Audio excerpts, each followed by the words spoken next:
Hello everyone, it's Old Guardian here. Let's turn it around. Need to get a bit of execution in.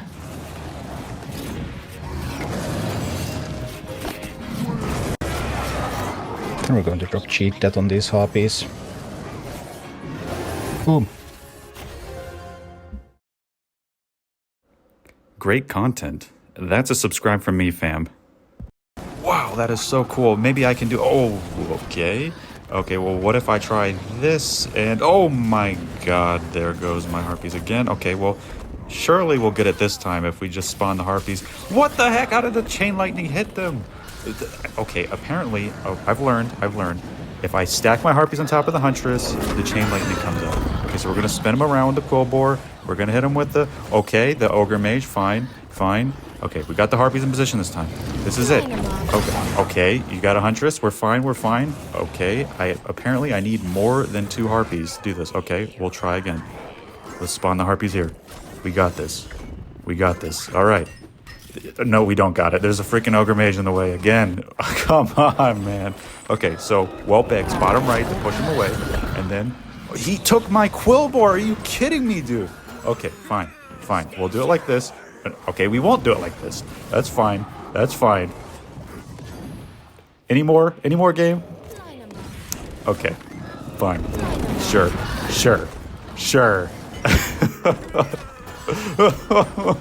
Oh, is this the one?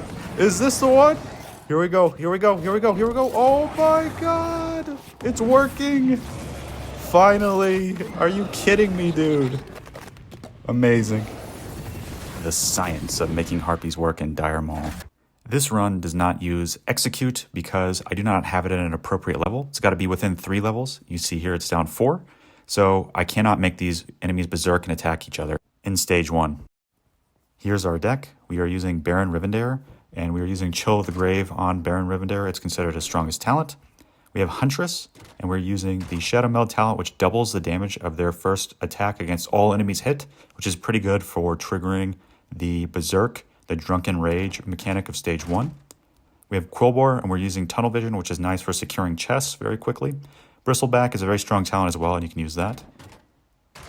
We have Harpies and Infectious Swipes. This is one of the most important units in the build. We are trying to get them to kill the second boss and do it very carefully with Cheat Death. So Cheat Death will keep the Harpies alive for longer and allow them to stack poison for longer. Vampirism's an okay talent. You could also use the Bloodlust one that kills them on death. Might be better, honestly. It's because the Harpies tend to die immediately afterwards anyway. Defiance Bandits with Picklock helps you get a little bit extra gold on stage 1, of course, my favorite cycle. And then Whelpeggs with Flame Burst to try and cause the units to attack each other on stage 1 as well with the Drunken Rage. Leeching Poison is the strongest relic here. It doesn't really synergize with my comp. Rich Purple Silk Shirt is a good choice as well. So order of operations here is you want to take the chest closest to you as quickly as possible so it doesn't get contested. You want to drop Whelpeggs on the mob approaching on the left to get them to attack each other. And you want to send Quillbore to the back left chest if you have it to secure that and deny them. If you can do that very quickly, you can get your best start possible. Unfortunately, that didn't quite work out for this run. As you can see here, I used the Huntress on the right to try and cause these mobs to berserk and set up my next push. We use Baron to contest this Huntress because he's armored and he takes reduced damage. We're in a bit of a bad area here because I don't have anything that can directly answer this Ogre Mage. So I wait for him to approach, lock onto the tower, and drop my Harpies to counter him and the Ghoul, who is now berserked. This is one of the weaknesses of the deck, so we have to use the Quillbore to try and deal with this Ogre on the left while we use the Huntress to cause the enemies on the right to berserk. So the Huntress is very good at this. As there's a cluster of enemies, you can use it to trigger the Drunken Rage on them and get them to attack each other. I use the Whelpeggs to tank the tower so I can take it with the Huntress. And now we are in a good position to push out from here. Throughout the match, you should be looking for opportunities to drop your Kobold and take the mines. It just gives you a little bit of extra gold and it denies it to the enemy, of course. So now we're going to try and take this tower on the left. As you can see here, I only have Harpies to move forward, and I use my Quillbore to keep the mages away, so I use my Cheat Death to try and get a bunch of damage on this tower.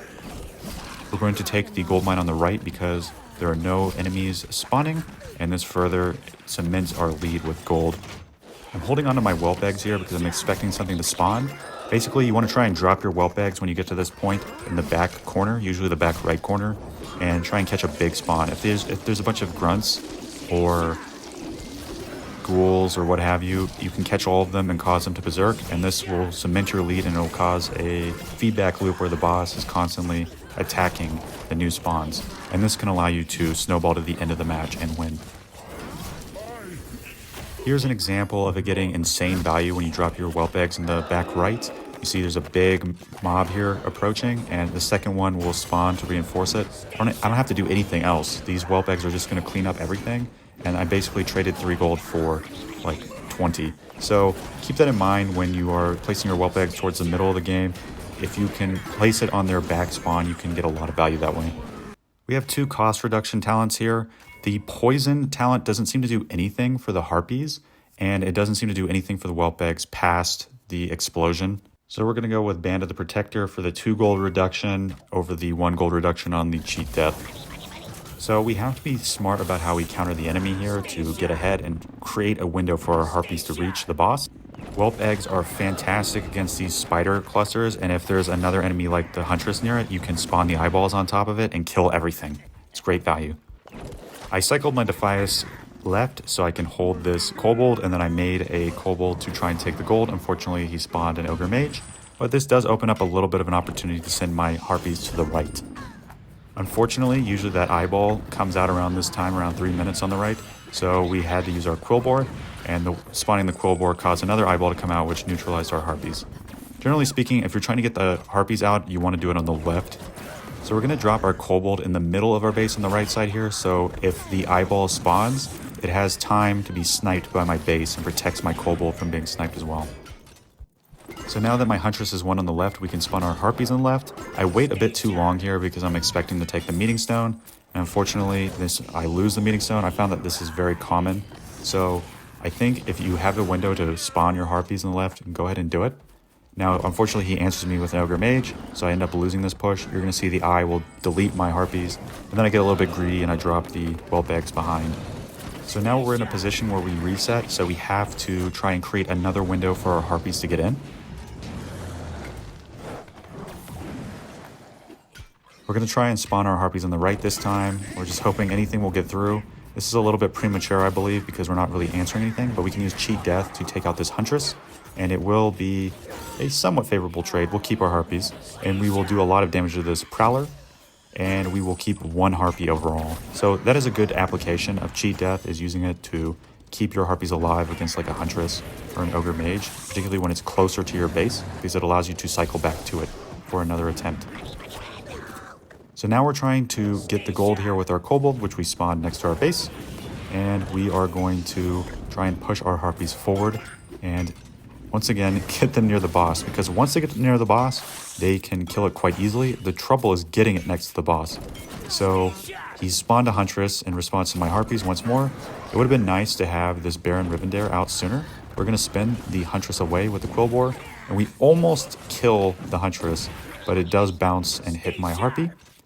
And now we have 1 harpy in limbo, and we have 1 harpy running to the boss, which we're almost certainly going to lose. We need at least 3 harpies to kill this boss here. And somehow we managed to maintain 1 harpy on the side here, so we have 4 pushing towards the boss here. And now this is the push. I realize that we're about to win here, so I drop my whelp eggs on the right to pull the boss to the right. I drop my Quillbore behind to pull him all the way around, and now the harpies are the things that are going to kill. We don't care about the whelp eggs, they're just a distraction. The Ogre Mage comes out, we Cheat Death to keep our harpies alive, and this allows us to stack enough poison on the boss to bring him down.